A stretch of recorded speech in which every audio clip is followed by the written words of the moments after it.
Estimados señores, damas y caballeros, nuevamente estamos por aquí con el tema de gestión por procesos, que ya habíamos hablado algunos temas atrás, ¿no? Acuérdense que este tema de gestión por procesos es un tema vital como un pilar, ¿no?, de la nueva gestión pública, ¿no?, la implementación de la gestión por procesos. Recapitulando, habíamos nosotros visto en las clases pasadas, ¿no?, que es importante, digamos, que la alta dirección tenga la voluntad de implementar la gestión por procesos, que dote de los recursos necesarios, es decir, presupuesto, trabajadores para su implementación, que exista una oficina que coordine dicha implementación desde el inicio hasta el final, que lo monitoree y supervise, que aplique las mejoras también respectivas, ¿no?, dentro de la entidad, y también la parte de identificación, ¿no? Habíamos dicho que hay procesos tipo, ¿no?, proceso nivel 0, proceso nivel 1, hasta proceso nivel 2, hasta el nivel N, ¿no? Habíamos visto que todos estos tipos de procesos identificados tienen que tener, digamos, su detalle en documentos de gestión llamados fichas técnicas, ¿no?, con todos los datos necesarios para saber para qué sirve el proceso, quién es el responsable, los indicadores, ¿no?, y ir mejorando los procesos, ¿no?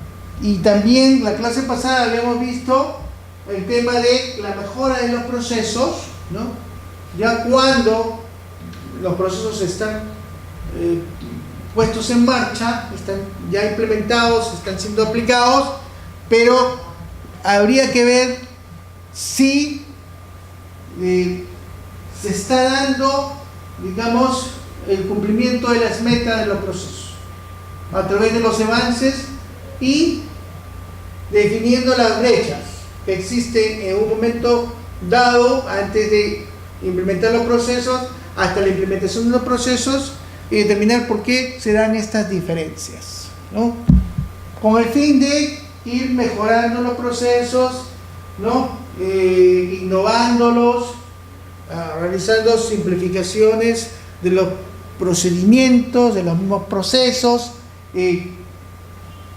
también viendo, digamos, la cuestión institucional, ¿no?, reduciendo la misma organización para modernizarla y por lo tanto preveyendo que los procesos van a ser más óptimos, más eficientes, entre otros detalles. Ahora bien, ya conociendo, digamos, las etapas de los procesos desde, digamos, una situación preliminar de conocimiento, después una cuestión de diagnóstico, de identificación y una cuestión de mejora de los procesos, ahora partimos por ver las herramientas de apoyo para la implementación de la gestión por procesos.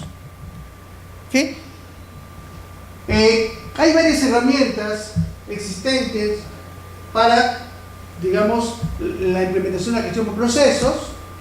Vamos a hablar solamente de algunas de ellas porque cada uno es un tema en particular muy detallado y nos llevaría pues varias horas, pero vamos a ver algunos de ellos. Vuelvo a repetir: diagrama de afinidad, por ejemplo. El diagrama de afinidad es una herramienta que se utiliza para organizar la información, ¿no?, reunida en sesiones de lluvia de ideas. ¿Okay? Es otro tipo de metodología o de herramienta utilizada. Es muy útil para agrupar aquellos elementos que están, ¿no?, relacionados entre sí de forma natural. ¿Okay? Ese es el diagrama de afinidad.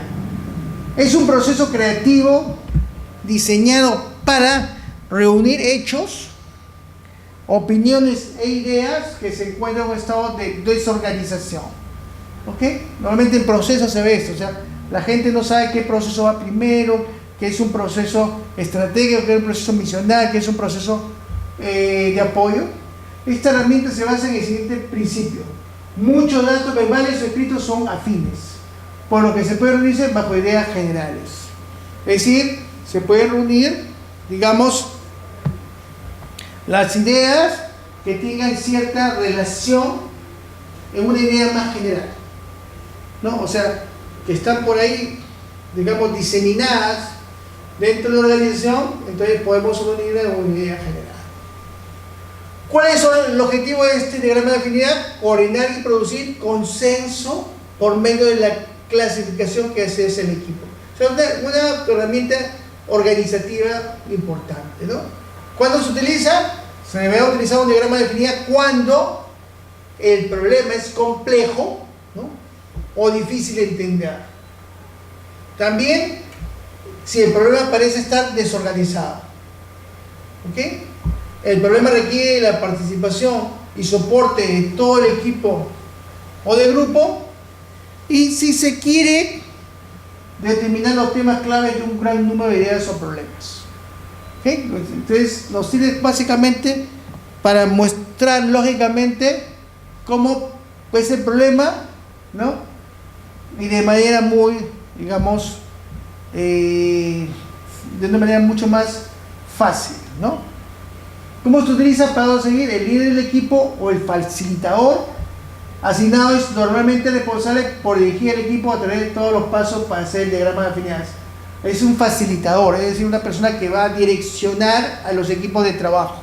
O sea, digamos que se está implementando el sistema de gestión por proceso, entonces esa persona va a dirigir los equipos de trabajo, ¿no? Las mesas de trabajo. El equipo deberá determinar el tema a atender. Si es un problema, es de gran ayuda determinando en forma de una pregunta, ¿no? Es una metodología, ¿no?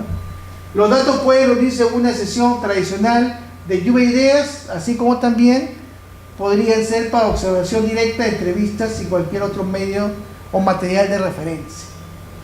Muy bien. Los datos reunidos son desglosados en frases independientes con un solo significado, evidente son una frase registrada, ¿no? En una ficha o tarjetas. ¿No? Estas fichas y tarjetas deberán colocarse en una pizarra, ¿no? O papelógrafo también, de tal manera que todos puedan verse fácilmente. Luego, los integrantes del equipo agrupan las fichas en categorías similares. Las fichas que sean similares se consideran de afinidad mutua, es decir, que están relacionadas. Esa es la ayuda de lo desorganizado a lo organizado, ¿no? Las fichas o tarjetas deberán leerse y revisarse una vez más con el fin de verificar si han sido agrupados de forma apropiada, ¿no? Muy bien. Después hay una coordinación entre todos los miembros del grupo, un consenso, y se asignará un nombre a cada grupo de fichas o tarjetas, ¿no?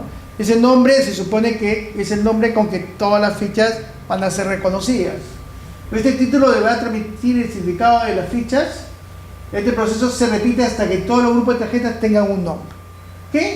Después, los grupos de fichas o tarjetas que estén ordenados con su respectivo título, cada uno se tiene que tener. Se deberá proceder a una breve discusión de todos los integrantes con la finalidad de confirmar, ¿no?, la relación de los grupos y sus elementos. O sea, ya, digamos, al ver que todos los grupos, digamos, tengan, digamos, ya definidos los nombres, hay que, digamos, hacer el ejercicio de confirmar, ¿no?, nuevamente la relación de las fichas con el nombre, y al final todos los grupos tienen que tener un nombre y relacionar las fichas lógicamente.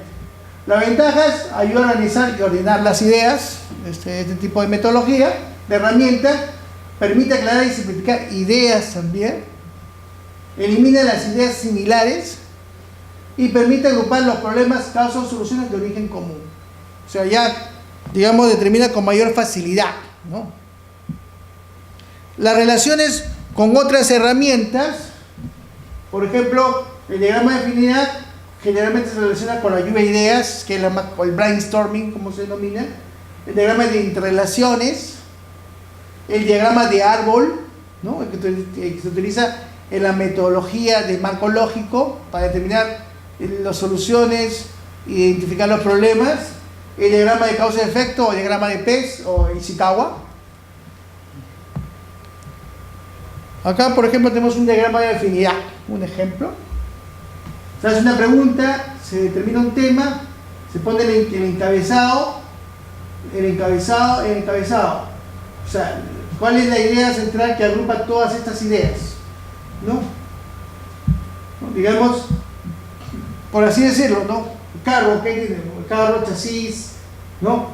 Frenos, motor, entonces todas las ideas están relacionadas a un encabezado. ¿Okay? Igualmente todos, ¿no? Pero ¿para qué utiliza eso? Cuando una organización es totalmente, digamos, desconoce la implementación del sistema de gestión por proceso. Entonces, nunca lo ha hecho, no sabe, digamos, cómo hacerlo. Entonces, ¿cuál es su proceso? Entonces, podemos utilizar un diagrama de afinidad para poder, digamos, determinar con exactitud, o sea, el tipo de proceso, ¿no? Si es un proceso estratégico, si es un proceso misional o si es un proceso de apoyo. Después otra herramienta se denomina 5W más 2H. ¿Ok? ¿Qué es? Es una herramienta de planeación a prueba de errores y confusiones, ¿no? Se utiliza para definir con claridad un proyecto, un plan de acción y la relación de acciones, ¿ok?, que se debe ejecutar para alcanzar determinada meta, ¿no? Entonces, ¿por qué se denomina la herramienta 5W más 2H? Porque viene de, digamos, las palabras en inglés que es qué, what, por qué, why, cómo, how, qué, who, dónde, where, cuándo, when y cuánto, how much, ¿no?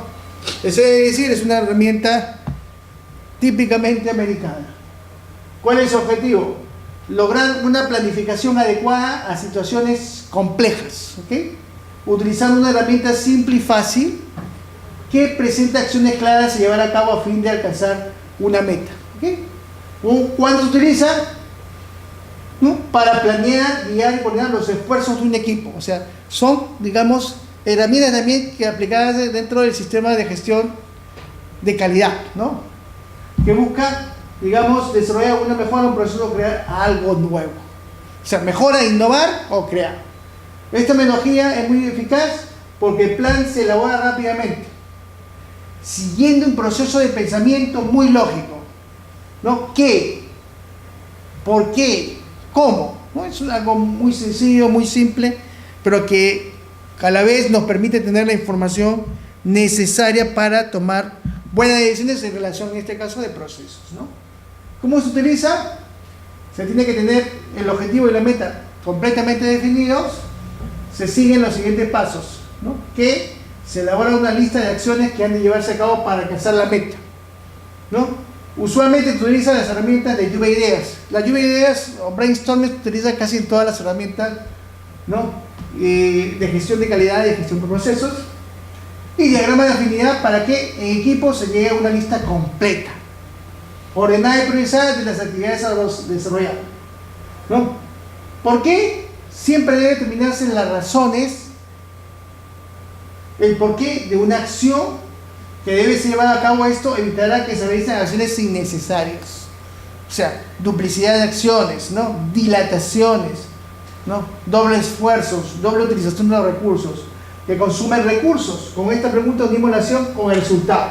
¿Por qué debe realizar esta acción? Muy bien. El cómo. Esta pregunta detalla de forma concreta cómo la acción se llevaría a cabo, ¿okay? La respuesta a esta pregunta debe ser concreta y no dejar nada en duda, ¿no? ¿Y quién es o quiénes son los responsables de ejecutar justamente esa acción? ¿Cuándo? Es la pregunta para definir el inicio y fin del proyecto que no tiene un calendario bien definido, ¿ok? Entonces, será un proyecto con bajo nivel de prioridad si no está bien definido. Entonces, si está bien definido, lo contrario será un proyecto con, digamos, muy importante para este tipo de ejercicio, ¿no? Es el lugar donde se ejecutará el proyecto, ¿no? se determina la ubicación de la ejecución de las acciones. ¿Ok? ¿Y cuánto? Los recursos que consumirá el plan de acción a ejecutar, ¿no? Es muy importante iniciar los costos, ¿no? En este caso, de la ejecución del plan. ¿Ok? Y sobre todo, cómo incide en la satisfacción del cliente o usuario del bien o servicio. ¿Ok? De dónde provino el problema, así como en la productividad de la organización. Ejemplo, ¿cuánto costará ejecutar el plan? ¿Ok? ¿Cuánto costará ejecutar cada acción? ¿Cuánto será el beneficio económico por solucionar el problema? Ese beneficio-costo, esa relación, aplicando ese indicador importante. ¿Y cuánto incrementará la satisfacción de los clientes o usuarios del bien o servicio? O sea, entonces con esto, ¿cuánto? Entonces se identifica, digamos, el aspecto cuantitativo, que es un aspecto muy importante porque son recursos que se van a utilizar para la consecución de diferentes, digamos, estrategias, proyectos o planes, ¿no? Entonces, preguntas que suelen hacerse, ¿no? Para planear el proyecto de mejora. ¿Qué se hace ahora, por ejemplo? ¿Qué se ha estado haciendo? ¿Qué debería hacerse? ¿Qué otra cosa podría hacerse? ¿Qué otra cosa debería hacerse? ¿No? ¿Por qué? ¿Por qué se hace así ahora? ¿Por qué debería hacerse? ¿Por qué hacerlo en este lugar? ¿Por qué hacerlo en este momento? ¿Y por qué hacerlo de esta manera? ¿No? Igualmente en cómo, quién, cuándo y dónde. ¿Ok? Y cuándo también. Las relaciones con otras herramientas, por ejemplo, el diagrama de afinidad guarda relación con la lluvia de ideas, el diagrama de afinidad que hemos visto, digamos, y el diagrama de Gantt. Acá sería, digamos, una herramienta 5W más 2H, generalmente se relaciona con lluvia de ideas, el diagrama de afinidad y el diagrama de Gantt. El diagrama de Gantt que ustedes conocen, digamos, donde se establecen las actividades y los plazos, ¿no? Los plazos de consecución. Aquí vemos un formato de 5W más 2H de esa herramienta, ¿no? El detalle, donde se pone la fecha límite y las preguntas qué, por qué, cómo, quién, cuándo, dónde y avance el mismo. Detallado, todo y con fichas, porque es importante detallar la información correctamente, ¿no? Para que otro que de repente no conozca mucho el tema tenga esa información debidamente organizada para la toma de decisiones, ¿no? Ahora lo que vamos a ver es otra herramienta de gestión para la implementación de la gestión por procesos, que es el histograma. ¿Qué es? Es un concepto fundamental en estadística que es muy útil para visualizar una gran cantidad de datos. ¿Ok? Está firmado por un conjunto de barras que representa la frecuencia con la que se obtienen ciertos valores o datos de algún proceso. Asimismo, el histograma muestra la forma en que se distribuyen los datos, ¿no? Normalmente muchos de nosotros ya hemos hecho histogramas, ¿no? Bueno, hay programas de computación que ya fácilmente te sacan justamente estas gráficas. El objetivo es analizar los datos evidenciando esquemas de comportamiento y pautas de variación que son difíciles de captar en una tabla numérica. ¿Cuándo se utiliza? Para poder resolver problemas de control de calidad, ¿no? Por ejemplo, cuando se quiere conocer el tipo de distribución de datos de un proceso también. ¿Ok? ¿No? Hay variables discretas y variables continuas en el histograma, ¿no? La ventaja permite resumir grandes cantidades de datos, ¿no? Permite comunicar información en forma clara y sencilla, también es muy didáctico, y se relaciona con las hojas de comprobación y el cuadro de mando integral, ¿no? Que es el Balance Scorecard, que es otra herramienta de planificación moderna, ¿no? Por ejemplo, si nosotros queremos ver un ejemplo, ¿no? Por ejemplo, acá se puede decir, si tenemos para hacer un histograma 10 datos con 106 llamadas, de llamadas, un dato con 100. Toda esta relación de llamadas lo podemos llevar a un histograma, por ejemplo, que es este. Vemos el número de llamadas y las frecuencias, que es el número de veces cuando se hacen las llamadas, o que se hacen las llamadas, ¿no? Acá ordenamos y se grafica el histograma, que es de esta manera, ¿no? Entonces sabes básicamente a nivel cuantitativo y a nivel gráfico cómo va, digamos, las llamadas, ¿no?, en ciertos periodos, ¿no? Una variable continua, por ejemplo, acá vemos una variable continua, en estadística es importante para toma de decisiones, digamos, en investigación de mercados, ¿no? Se determina el número de intervalos en este caso, ¿no? Es una cuestión de matemáticas, ¿no? Y se tabulan los datos, ¿no?, a través de los intervalos y las frecuencias, ¿no? Y se, digamos, grafica cuál es el intervalo mayor, que en este caso vemos aquí, 71.4, ¿no? Después viene el diagrama de causa-efecto, que es conocido como el diagrama de Ishikawa, ¿no?, porque es básicamente el que creó este diagrama, ¿no? Entonces se utiliza, o cuando se utiliza, para obtener la mejora de los procesos también, de la calidad de los bienes y servicios, de la eficiencia de las instalaciones, para lograr una reducción de costos, para afrontar problemas contingentes, ¿no?, causar reclamos, efectos, para establecer nuevos procedimientos. Entonces está relacionado directamente a los procesos. Entonces, por ejemplo, aquí vemos, se utiliza en 3 fases: definición del efecto, construcción del diagrama y análisis de las relaciones causa-efecto, ¿no? Se relaciona con el diagrama de afinidad, el diagrama de Pareto, que es otra herramienta que mide, digamos, en síntesis, o sea, el diagrama de Pareto sirve para determinar, o sea, que el mayor cantidad de casos que existe, ¿no?, frente a una menor cantidad de casos, y tomar decisiones al respecto.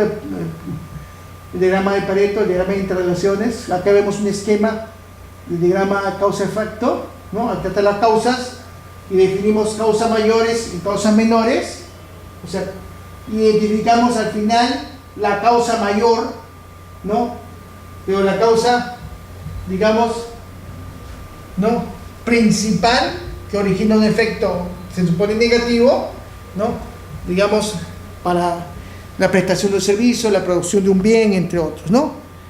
Bueno, señores, hasta aquí terminamos con lo que se refiere al tema de gestión por procesos. Gracias y hasta una nueva oportunidad.